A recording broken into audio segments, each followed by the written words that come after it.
Could you see a future where, Israel becomes the hegemon of the region and they kind of push American influence out, like basically create distance with the American government? Is that possible for the Israelis to do? Not really. The Israelis so depend on American military hardware. And, and there's an interesting thing that's happened with the world of software where it used to be you sold somebody a plane, a military, a fighter jet, and it was theirs. And they would kind of run it and fix it. Nowadays, when you sell people complicated hardware, it's all got software that needs to be updated all the time. SaaS diplomacy. So you can sell it to them, but you can turn the switch off whenever you want. 2 years later. This is one of the big challenges the Europeans are having, which is they're saying to themselves, the basic deal the Europeans made with America was you protect us. In return, we'll buy a lot of your military hardware. And so that's what tends to happen. That's why when we say we've given all this money to Ukraine, 90% of American aid to Ukraine has come back to American defense contractors. But now what the Europeans are saying is, suppose we buy all your stuff and we think we have to go to war with Putin. And President Trump says, Putin is my best friend. You can't go to war with him. I'm going to turn off the software updates. Then we're stuck with these F-35s that we paid hundreds of millions of dollars for. But the Americans have cut off the incredibly vulnerable. And so they're beginning to say, we need to have our own defense industrial base. We need to have our own defense industry. And one of the effects of Trump's warring with the Europeans is going to be the creation of a European defense industrial base. It'll take a while, but believe me, the Germans know how to build weapons. This is not like, But that's a good point. That goes right back to what you were saying about the importance of having these allies, because it allows you to outsource certain things. And once you create a system where they can no longer rely on you for certain goods, they might be military goods, especially if they're goods that ensure their survival, they will be forced to rely on themselves. Well, this is what I wonder about with Israel. Like, if they're able to neuter the militias in the region and all of their adversaries in that part of the world, and they're able to then take on contracts with other countries, is it possible that they can decentralize the reliance on the American empire? They could go a little bit less, but they're too small a country to have a real defense industrial base. You're talking about a few million people. The big defense manufacturing bases tend to be in places like the United States, China, Russia. You need to be a size and scale. So I doubt it. I also think we own the skies in a way that nobody does. The Chinese will probably rival us in the near future. But why do the Israelis have all this amazing intelligence? They're amazingly good, but they are able to get all American satellite intelligence. We provide all that stuff to them, the real-time targeting of all these Iranian sites. How did they have the pinpoint accuracy they had? That's our stuff? But why are we giving them all this credit? We own the skies. It's amazing how comprehensive America's view of the world is, because we have these satellites all over. We map every square inch of the world, and we know exactly where stuff is. We can see tank movements in a way that almost no other country Is that all our satellites, or is that a combination with like Starlink and allies? It's all our satellites. And that stuff is all military. What Starlink was able to do, which was incredibly helpful to the Ukrainians, is the Russians basically brought down the Ukrainian cellular system, Wi-Fi system, all that. And, tank battalions need to communicate back and forth using cellular systems, Wi-Fi, all that. Starlink provides that for them. But it's not the satellite pictures, that stuff is all, that's US. And we give the Ukrainians that. Trump occasionally has paused it when he gets into a bad mood about Zelensky, but we've usually given that stuff to them. Now, we've managed to play this incredibly important role in the world where we can provide this huge advantage to our friends. And again, I just think sometimes we forget.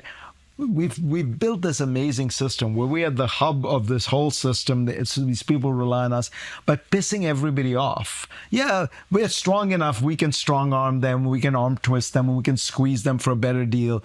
But as any good businessman knows, the way you really build enduring businesses is not by squeezing people on every transaction, but by building relationships. You build a web of relationships that causes trust, that causes continuous business, and that's what we have. Is it possible for peace in that region? I imagine you either need, I guess, regime change in Iran, or you need the current regime to stop funding the terror in the region. You need Israel to stop turning Gaza into rubble.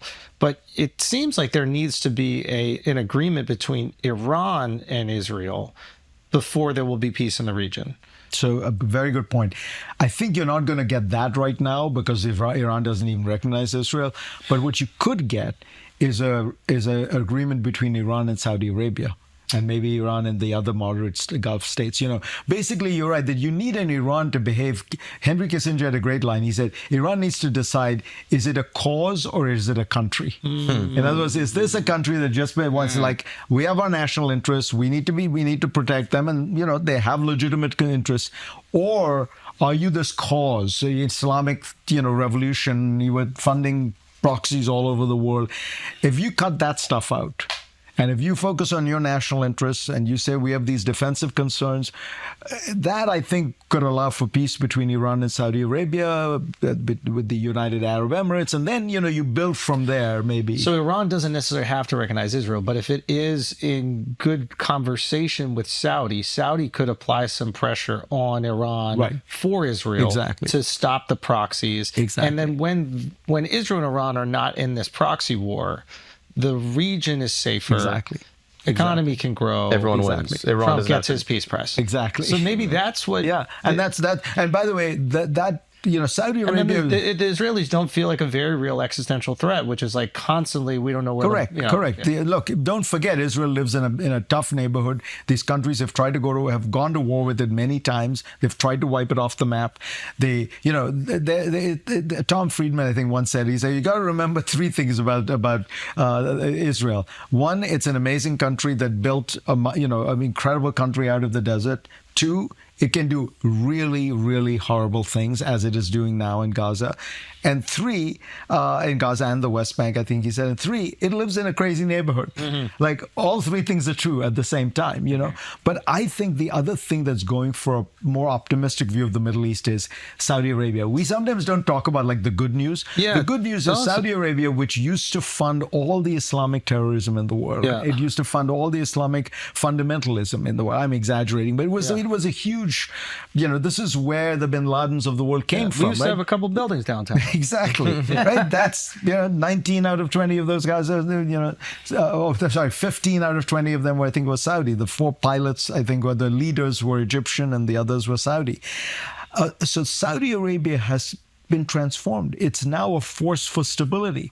They have actually cracked down on all the Islamic fundamentalism and radicalism, not just women's rights, but in many different ways. They've pulled back. They're trying to find ways to stabilize the situation, be more secular. Saudi Arabia basically wants to become Dubai. And that's a very, very powerful force for stability in the region. Because as you said, they just want, maybe not Vegas, but they want peace, stability, tourism, trade, commerce. That's great. There's a mafia saying, which is when we're at war, nobody's making money, something to that extent. Yes. And when the families are fighting, it's very hard to profit, right? Yes. You got the police looking after you, you got the FBI looking after you. When everybody's at peace, you can run your little racketeering thing, you can run your gambling thing over here.